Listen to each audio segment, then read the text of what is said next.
Hi guys, स्वागत है आपका हमारे यूट्यूब चैनल पर। आज हम देखने वाले हैं class 11th English Maharashtra board का क्वेश्चन पेपर आपके 50 मार्क्स के टर्मिनल एग्जाम के लिए।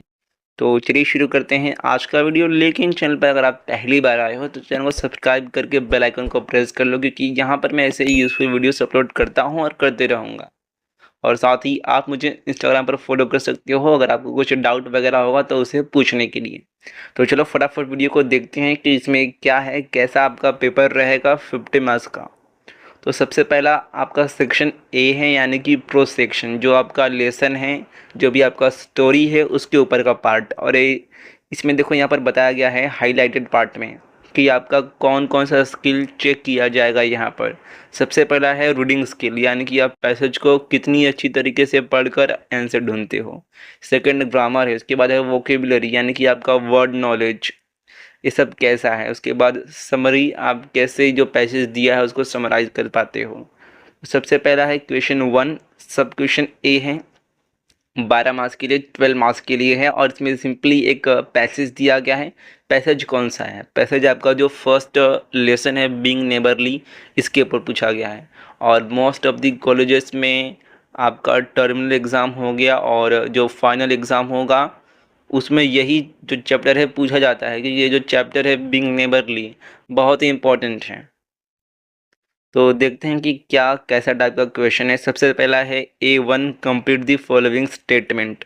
इसमें देखो आपको पैसेज में से पढ़ के ढूंढना है, तो यहाँ पर थोड़ा आपको अंडरस्टैंडिंग, आपको पैसेज पढ़ना आना चाहिए, उसमें से आंसर ढूंढना आना चाहिए। कैसे ढूंढ सकते हो? देखो यहाँ पर, जैसे कि मान लो ये वाला जो क्वेश्चन है, जो swept a path around the garden four, तो इसका आंसर आपको लिखना है। तो कैसे लिख सकते हो, कैसे आंसर ढूंढ सकते हो टाइम बचाने के लिए? सबसे पहले आप क्या करो, जो आपका क्वेश्चन है उसमें एक कीवर्ड को पकड़ो। जैसे कि मैं यहाँ पर समझ लो पाथ, इस वर्ड को कीवर्ड मानता हूँ। अब मैं इसी वर्ड को, शब्द को पैसेज में ढूंढूंगा, देखते हैं हमें पाथ कहीं मिलता है या फिर नहीं। तो यहाँ पर अगर हम देखें तो ये हमारा जो फर्स्ट कुछ लाइन है, यहाँ पर मुझे ब्रूम दिख रहा है, झाड़ू दिख रहा है, यानी कि पाथ इसके आसपास ही कहीं पर होगा। तो इसके बाद यहाँ पर अगर हम देखें तो यहाँ पर नहीं है, लेकिन यहाँ पर देखो जो आपकी लास्ट की कुछ लाइन है इसमें दिख गया है कि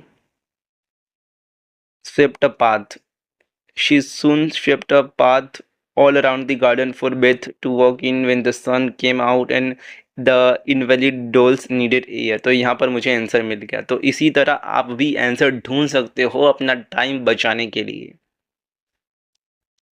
उसके बाद A2 है, जो doesn't want to be a pussy cat because. तो देखो ये जो ऐसे टाइप के जो क्वेश्चन होते हैं जिसमें रीज़न पूछा जाता है, ठीक है, कारण पूछा जाता है उस सेंटेंस का, उसमें थोड़ा आपको अंडरस्टैंडिंग लगता है, थोड़ा नॉलेज होना चाहिए आपको उस चैप्टर के बारे बारे में, और पैसेज आपने अच्छे से पढ़ा होना चाहिए।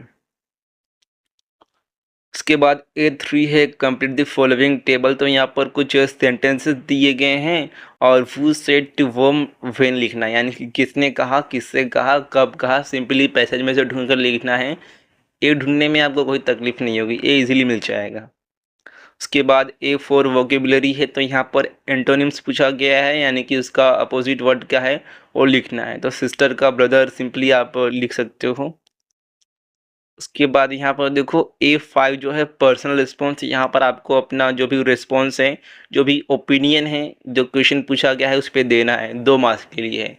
तो बहुत सारे जो स्टूडेंट होते हैं उन्हें लगता है कि इसमें ना बहुत ही अच्छे से लिखना होता है, जो आंसर डाइजेस्ट में था वही लिखना होगा यहाँ पर, लेकिन ऐसा नहीं होता है। आप यहाँ पर कुछ भी लिख सकते हो, आपको मार्क्स मिलने ही वाला है।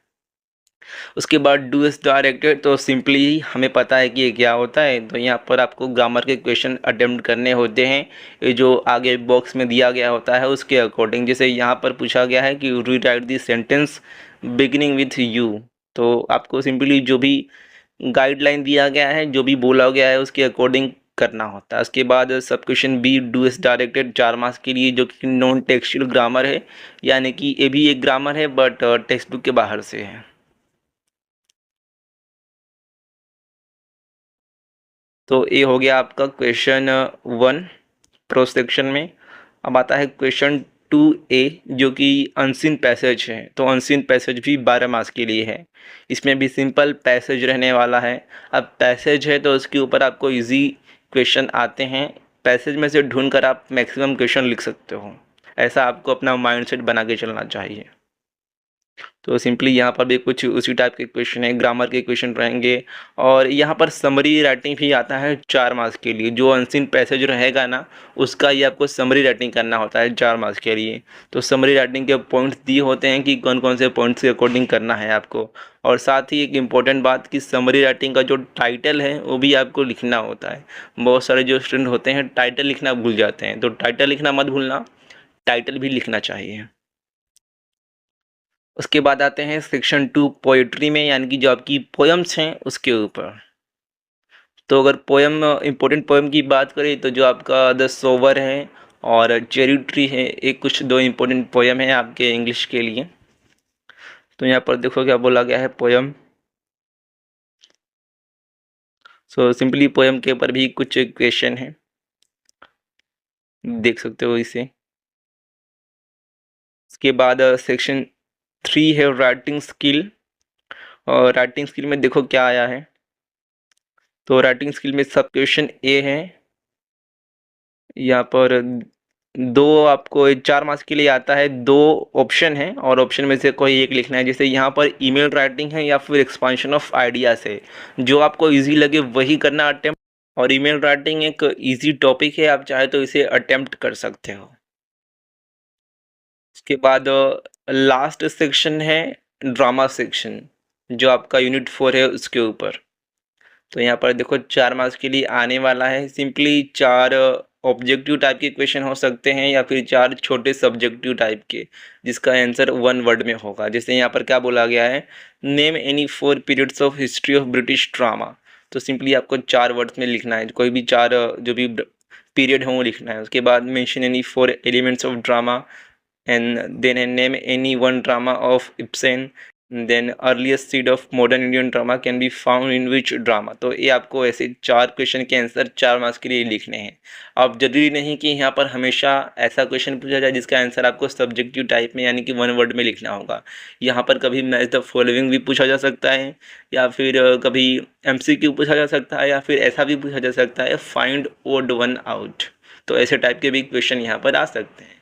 तो यही था आपका पेपर इंग्लिश का। इसका लिंक आपको हमारे टेलीग्राम चैनल पर मिलेगा, जहां पर जाकर आप इसे डाउनलोड कर सकते हो और इसे आप चाहे तो सॉल्व भी कर सकते हो अपनी प्रिपरेशन के लिए। मिलते हैं नेक्स्ट वीडियो।